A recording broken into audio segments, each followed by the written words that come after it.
FIFA প্রীতি ম্যাচে মালদ্বীপের বিপক্ষে এই হারে হতাশ ক্ষুব্ধ সমর্থক ও কর্মকর্তারা। দলের হারের পর কিংস অ্যারেনায় ক্ষুব্ধ প্রতিক্রিয়া দেখিয়েছেন সমর্থকরা। কেউ কেউ হতাশ হলেও পরের ম্যাচে ভালো করতে আশায় বুক বেঁধেছেন অনেকেই। নিজের দল হেরেছে, তবে তাতে থেমে যায়নি প্রিয় ফুটবলারের সাথে একটা ছবি তোলার হিড়িক। যদিও তপু মোরসালিনদের ম্যাচ দেখতে এদিন পরিপূর্ণ হয়নি কিংস অ্যারেনার গ্যালারি, তবে যারা এসেছিলেন তাদের দৃষ্টি স্থির ছিল ইমন ফাহিমদের পারফরম্যান্সে। কিন্তু বিধি বাম, 25 বছরের রেকর্ড ভঙ্গ করে ঘরের মাঠে মালদ্বীপের বিপক্ষে প্রথমবার হারল লাল সবুজরা, তাও আবার 1-0-তে। এটা কোনো ম্যাচ যেখানে বাংলাদেশে প্রায় 70% বল ছিল, তারপরেও বাংলাদেশ কেন হারবে? জিকোকে এক্সপেক্ট করতেছিলাম, বাট জানতাম না যে ওকে নামাবে না। রেজাল্টটা পাইনি, এটার জন্য অনেক ডিসঅ্যাপয়েন্ট। না, হতাশার কিছু না, আগামী ম্যাচে আমরা ফিরে আসবো ইনশাআল্লাহ। Just win or lose, okay, 1-0 better. For me, Bangladesh team is the best.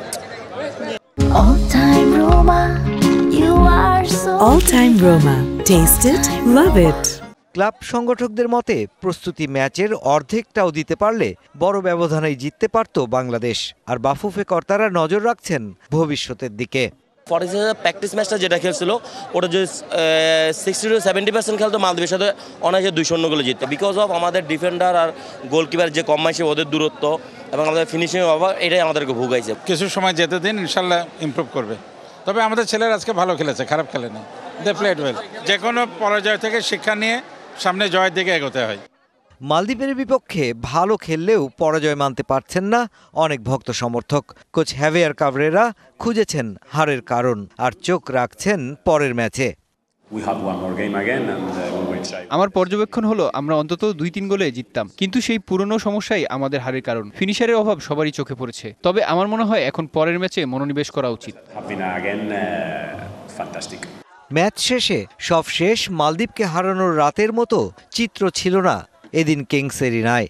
দর্শকদের পাশাপাশি ফুটবলাররাও ফিরেছেন মলিন মুখেই।